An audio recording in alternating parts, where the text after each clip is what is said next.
Welcome to Spider-Verse Minute, the tri-weekly podcast where we watch Spider-Man Into the Spider-Verse 1 minute at a time. I'm Caroline Slater.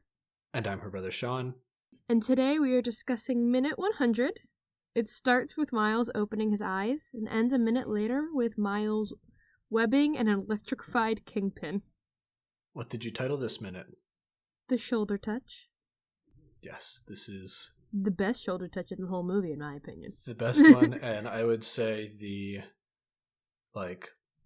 climax of the movie. Yeah, this is definitely the like peak of the peak. Yeah. We're at the top. It's all downhill from here. No. It's a terrible movie after this. It was great until then. Yeah, no, this is the.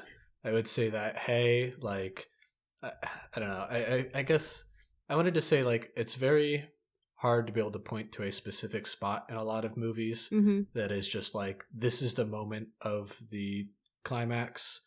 I guess in Star Wars it would probably be the torpedoes going down the what's it called, the chute. The chute. I can't remember Whatever. what it's called. Yeah. But yeah, that there might be some other things, but usually it's this scene is the climax, whereas here I feel it's very specifically the shoulder touch when he touches him and electrifies him. That is the climax of the movie. I want to start off, even though we kind of started off with the shoulder touch, I want to start off this minute with talking about the continuation of the last minute, where we get that great cutoff of Miles just got crushed by Kingpin, and they actually kind of hold on Miles with his eyes closed for a bit. Yeah. And it's this great moment of you're like, oh crap, is he? And then when he opens his eyes, it's sort of that breath of relief, but you're still very anxious.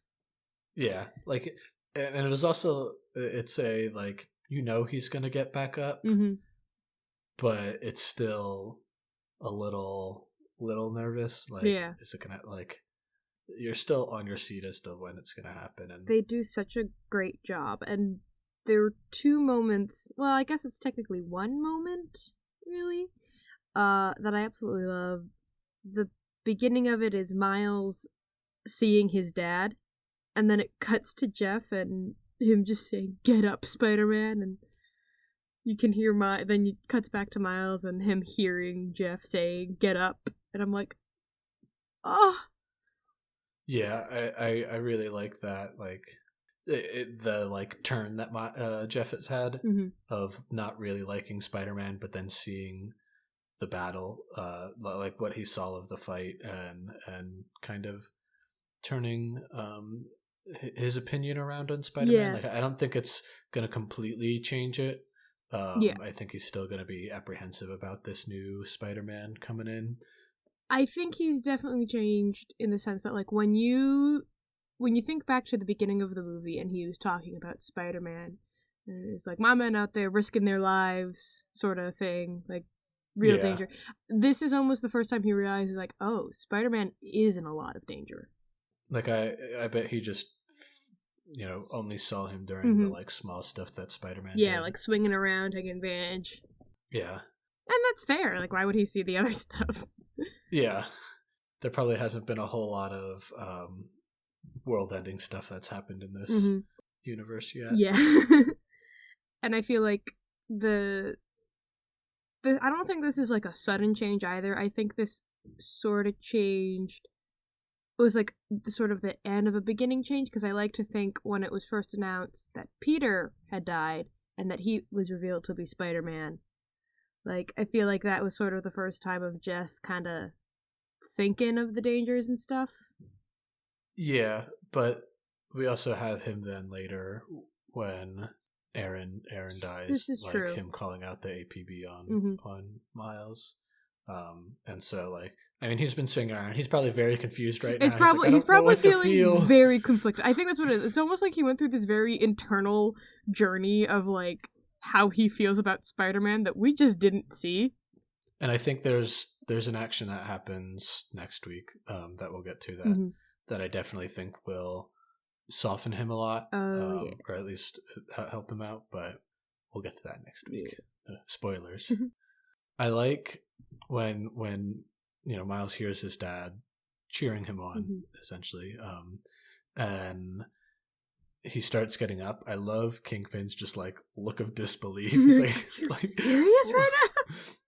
Yeah, and I'm not entirely sure if it's because he's like in disbelief that Miles isn't dead or that he's actually trying to get up. Like he's got it's almost like a Kingpin feels hurt that like he feels dishonored kind of thing, offended that Miles has the audacity to try to get back up and keep fighting. He's like, I won, I beat you. I think it's a little bit of a mix of both. Of like, I thought I killed you and you're really gonna try to get back up after this too. That's what he gets for only using one hand. If he would have used two hands, the job would have been done. He gets cocky and then he gets zapped. That's what he gets. You get cocky, you get the shocky. I'm sorry. And when he does get the shocky, I like, again, they use Kingpin's just massive size, so big, of just taking up 2/3 of the screen and just having Miles, like Kingpin's taking up 2/3 of the screen, so it's 2/3 black, and then the Kirby dots surrounding them, the all the energy and stuff going around them, also is darkening it. So like Miles takes up this very small portion of the screen. I also just love seeing Miles's hand on Kingpin as well. Yeah, because it's just like it's not even on his shoulder per se. It's like just kind of resting on him, like you would rest on a wall. Yeah. Which is hilarious. Because he is resting on a wall. I mean, good point. It's just a movable wall. Yeah. I will say, the size. But I also love these, like, very tiny details that... The one I think I have noticed before, but I never really, like, paid attention to it. And the other one I never noticed before. The first one being when, before Miles, like, goes to touch his hand, like, his shoulder, Kingpin's shoulder, like, you can hear sort of the charging up of his electric powers, of his shock. Yeah. The second thing is when he says, hey, the background just is, hey.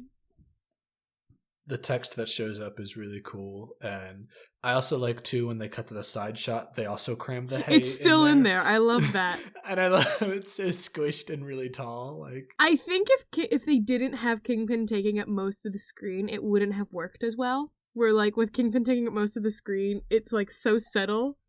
But I also just love picturing that all of the world around them just says, hey, now. Yeah. Just a bunch of, like, tessellated haze. Hey. But during the director's commentary, they were talking about how this wasn't exactly in the script at first either. They gave a shout out to a woman named Irene Equator, or Equator. I didn't exactly hear the name. I was able to find her. She's invisible. I have no idea what her position was or anything, but it was important enough that when she suggested the shoulder touch, they're all like, "That's a good idea." And then they added it, and it's such a great payoff for a setup that we didn't even know was a setup. Like, you have the joke very, very early on in the movie, and we get you just do the shoulder touch, and then he tries the shoulder touch, and it fails then. And you're like, okay, haha, great joke. And then we go through everything in the movie, and then you're like, ooh, yeah, Uncle Aaron, bye. That's sad. And then we still get Miles here, like, being like, no, he'll always be with me. Yeah. And then having another payoff that you're like, ooh, I didn't even realize that joke wasn't just a joke, but also, like, something meaningful. Yeah, I don't think the shoulder touch moment would have worked as well if the line of I'll always have my family was put before it. Yeah. Like, if that wasn't put before it, I don't think I think it'd been like, oh, that was weird. Having that line beforehand just makes that payoff. Like, that's the setup, and that's both the punchline and the payoff. And it's also been, like, even though, you may, like, it's not even a relationship that Kingpin's aware of. Yeah. Like, he doesn't know that Prowler was Spider-Man's uncle. Boy, when he finds that out, ain't that gonna be fun? It's like, oh. Yeah, it's just a great, like, personal reminder for Miles, and, like, Kingpin's also a bit confused, like, what are you talking about? What?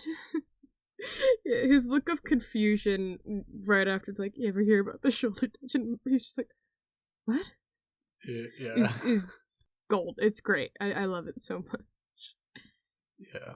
And then we get the blast that knocks him back. Yes. Oh. And I like how they do the, like, it's a strong blast because the landscape is deformed. Yeah. But instead of like having the actual landscape deform, it was just the Kirby, the energy dots getting blasted out of the way.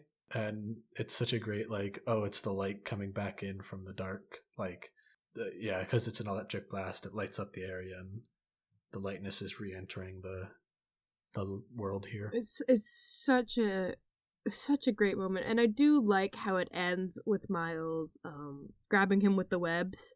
Yeah, and then he just kind of stops there, and I'm like, you know what? That's not my favorite cutoff. Like, we've had better cutoffs. Yeah, but I appreciate that cutoff because I'm like, that's a cool cutoff. That one's fun. And with the shock, like going into the blast, they do they show it 3 times. Yes. And it just like further, emphasizes just how big of a blast it was. Mm-hmm. And just like boom, boom, boom. It's like, ooh, yeah. Especially because they keep this part very quiet. Mm-hmm. Like you just got that really long, kind of droning music in the background. And then the triple shot and the him shooting back just has this really great bass that goes through everything, and you just feel it in that moment, instead of having this really high crescendo that happens. This movie, I don't know if it's unique in this, but I know it definitely stands out to me as one of the best movie that uses sound, and I feel like they do such a great job at balancing like high action with like low music, which normally I don't think would work, but they find a way to do it with the other like sound mixing, that it's still, even though the music might be kind of calm or droning or even just kind of like monotone, the sound mixing still makes it high energy and action packed. Yeah, it's the music isn't bombastic, but mm-hmm.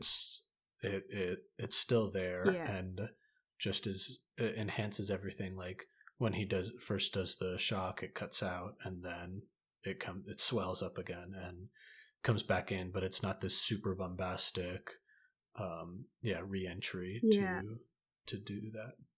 Seriously, I cannot say it enough. The composers, the sound mixers, the people who just edited all of the visuals with the music and everything, like they did such a fantastic job that everything kind of meshes harmoniously, where I can easily see it getting messed up and not working well. Yeah. Do you have anything else for this minute? No, that was everything I had for this minute. Same here. It's a great minute. Thank you for joining us today. Join us on Wednesday to see the continuation of this fight. Thanks for listening. Bye.